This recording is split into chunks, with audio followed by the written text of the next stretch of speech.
ทดลองงานกลางสายฝนกันนะครับร้านนิพนธ์กลการลุยเลยครับลุยตัดหญ้าครับตัดหญ้าตัวนี้ของดี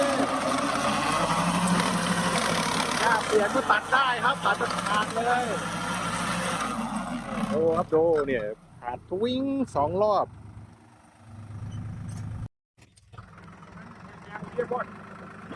ผมงานกลางสายฝนงานกลางสายฝนครับโอ้โหเรียบร้อยเปียกชุ่มฉ่ำกันไป